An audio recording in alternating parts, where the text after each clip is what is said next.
George Su， 掌声有请。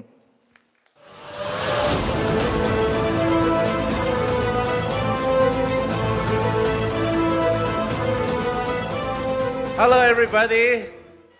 大家好，大家好。Okay. It is my privilege to share with you about some of the things that about this Guangdong, Hong Kong, Macau Bay Area network. I don't know if you know about this Bay Area concept. I'm sure most of you read in the newspaper, but I just want to share with you a little bit. Actually, this Guangdong Bay Area network consists of about 16 million to 70 million population. And it is consists of 9 plus 2 cities. 9 cities from China and 2 cities, one is Hong Kong, the other one is Macau. And this initiative was actually launched in 2017 by the central government and followed by the pushing forward. They're going to implement this so-called the Guangdong Bay Area this year with a blueprint, with all this white paper will be done within this year. So it is going to be a very big thing for China. Now in 2013, President Xi of China launched this so-called Belt and Road Initiative. One Belt, One Road Initiative, which means the belt represents the economic belt. That is the ancient Silk Road all the way from China to Europe. And the road is actually the 21st maritime sea route, which is started from Fujian and going through the sea route all the way to China, to Europe. So in fact, this is a very good time because this is what we call the Euro-Asia linkage. So which China is actually pushing forward on that initiative. Now, I just have a few notes here, just want to share with you. As you know, Hong Kong returned to China in 1997. And this year, well, I would say last year, 2018, China celebrated the 40 years open door policy, which means, China really opened up the country to the whole world. And of course, China implemented what we call the one country, two systems. So Hong Kong still remain a capitalistic city, never change, okay? Free economy, money going back out anytime you want. It's a free capitalistic city. And also, it is a strategic gateway to China. So Hong Kong location is very, very important. In 2018, Hong Kong has a so-called a double-digit growth of FDI, the foreign direct investment. And there were about 8,700 companies registered in Hong Kong last year, which is about 8.7% growth over 2017, of which 2,650 company is really a startup company, which is represent 18% growth in the city.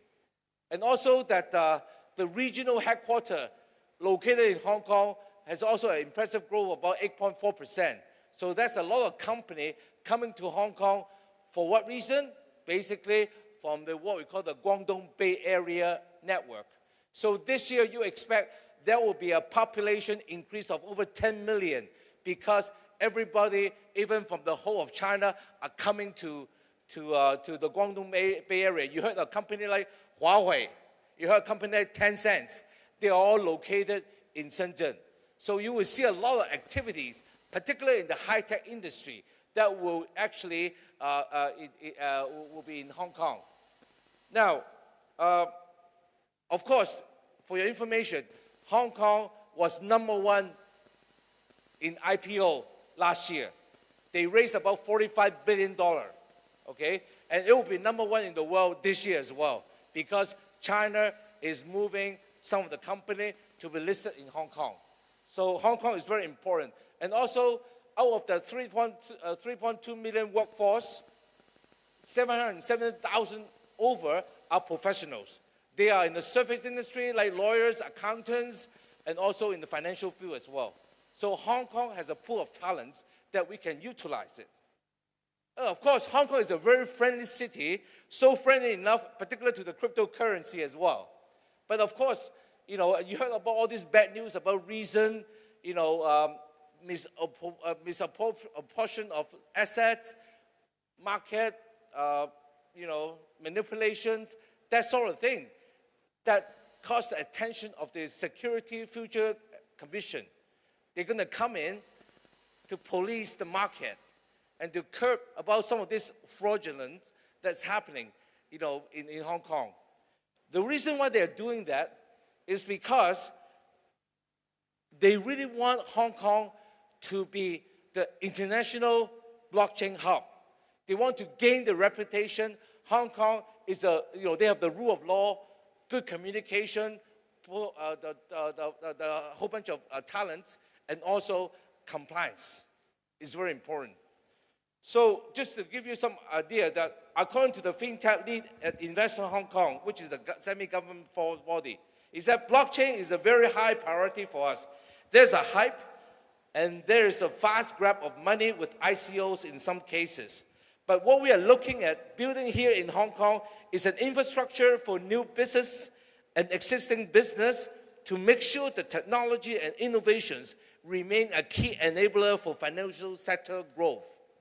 So that's very important. So do you see companies like the Japanese messaging company, the Line, the BMax, the Consuper, they are all in Hong Kong. We, in Hong Kong, is going to set up operations, basically, 2 companies. One of them, we will secure a necessary license to legally operate an exchange in Hong Kong. And the other one is a lab operation, really mainly focused on the R&D, on the latest blockchain technology, acts as an incubator, and to do consulting and monitoring good projects in different industry sectors. That's our goal. One good news for some of you who are really a blockchain expert. Now the Hong Kong government has already clearly created a special policy to expedite immigration for the blockchain job. If you ever want to move to Hong Kong, if you have the blockchain experience, so if Hong Kong is your dream place, after 7 years, you'll be the official local resident. You can enjoy the status of being in Hong Kong. So if you have have some expert friends who are in the blockchain management, blockchain industry, do apply the job in Hong Kong because the government have a special policy for some of you if you ever want to come to Hong Kong.